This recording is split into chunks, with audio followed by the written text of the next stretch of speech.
when there's some gathering of people and we say, well, this is a great day, what a wonderful picnic or whatever it is we're having, it's a pity somebody didn't bring a camera. It should have been photographed. Now, do you see that in this whole thing, there is both a gain and a loss? One school of people are saying it should be photographed. The other school of people are saying, let go of it. We had so much experience of this in Japan because all our students brought cameras and were constantly photographing things. And I had a camera and I was constantly photographing things, but I felt that so long as I had a camera with me, I was somehow distracted from actuality. I had a little box with which I went around grabbing life. Of course, it was great to come back and look at it in the form of photographs, but there's something about the photograph that is inferior to the actual experience.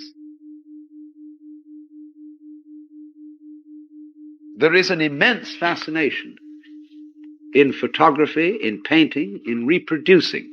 And reproducing, you see, is the same thing as sexuality. It is reproduction, only in another way. Because it tells you you're there, you're alive. The thing bounces, it echoes.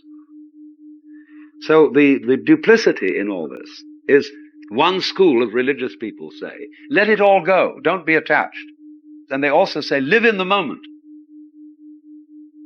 Stop trying to remember everything. You may need a kind of factual memory for your name and address and a telephone number, but don't linger over memories and treasure memories and say, well, I'm going to keep my girlfriend's lock of hair and I'll take it out every now and then and look at it and feel wonderful, you see. That's clinging to life because that memory has got you hooked. It holds you to the past and it holds you to death. Then there's the other school of thought, you see, quite opposite to this, which says, remember to remember. Hold on to it all. Get involved. Keep your girlfriend's hair. Keep all the photographs. You know how in some houses, the piano, everything is completely covered with photographs and reminiscences. Photographed on this occasion, signed on that occasion. Well, you say, look, that person isn't really living. And they're all in the past. But on the other hand, what is life, you see, except there is a memory, except there is an echo? So what I want to point out, you see, is the duplicity of all this. That you don't take, if you're a wise man, you don't take sides in this issue. You do both sides. And that is the meaning of the unity of samsara and nirvana. On the one hand, you let go of everything and you live in the eternal now, because that's all there is. See, memory is an illusion. It's all gone. So everything you know about that makes an impression on you is no longer there. That's the meaning of Maya. There is only the eternal now. There is only the present moment and never will be anything else. Because even what you're remembering is happening in the present. The memory is in the eternal now, isn't it? See? So it's all really absolutely here. But on the other hand, what fun to drag it out and to make it echo and to get involved and to fall in love and to become attached. It's just like riding a bicycle. It's a balance trick. You suddenly find yourself falling over one way. Well, you balance that, you turn into that direction, and you stay up. And so in the same way, when you find yourself becoming too attached to life, you correct that with the realization that there is nothing except the eternal now. Then when you feel that's all right now, you see, you're safe again, once more you go and get attached. Or you get involved, you get concerned about some enterprise, social, political, amorous, scholarly, artistic, whatever it is, you get involved. And the two always go together. So this is the meaning of this symbolism. Memory has caught you, and you think it's all really there, and you don't realize there's only the eternal now.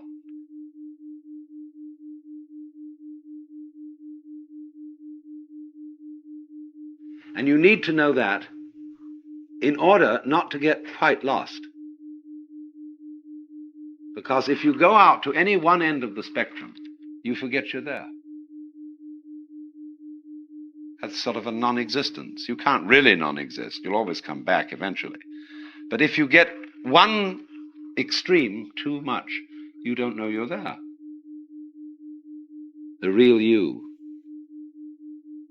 You have to divest yourself of all hang-ups, you see, to discover the real you. And realize that there are no possessions, everything's falling away, all your memories are holding on to illusions. Then when you thoroughly understand that, you can go back in. So you've got a marvelous picture of the world as a sort of systole and diastole. Attachment and detachment, attachment and detachment. And this goes on forever and ever and ever. In not only our kind of time, but in many other kinds of time, and in all sorts of different kinds of spaces. But it's the same fundamental myth, recreated in another form. Now you may say this is pretty monotonous. Must we go round again? So, indeed, you see, you say, oh, enough of this. Let's go to sleep. Let's stop. Time must have a stop, and so you stop. Well, when you do that, you forget that it ever happened. You see? This is a marvelous arrangement. Because then it can start all over again without your knowing that it happened before. So you're never bored. And this is a cure for being tired of it. The memory goes, you see. And so when you come back, there's no problem. At least no problem of boredom, of remembering the past. There are going to be all sorts of new problems. But you won't know you've had any problems before. So that won't worry you. Until you begin to accumulate memories again, and you've had these problems, and it's becoming a bore dealing with problems, and then you get rid of yourself. It's called death.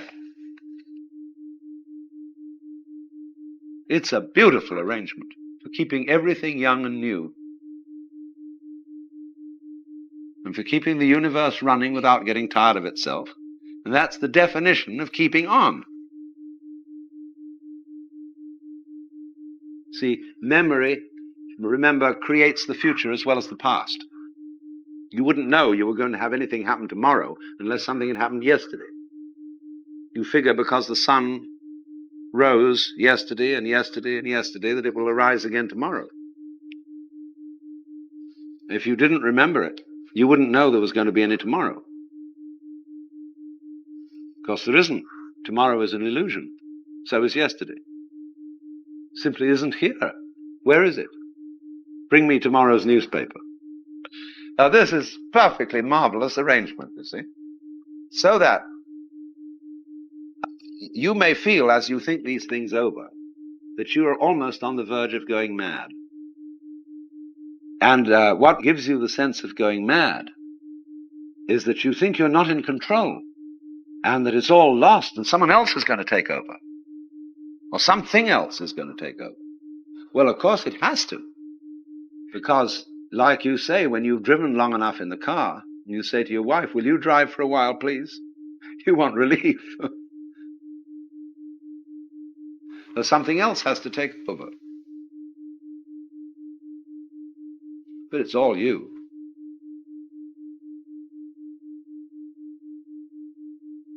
So do you see that the nature of being is constructed in this extraordinarily fascinating way? It constantly renews itself and therefore is worth going on by eternal forgetting and getting rid of itself.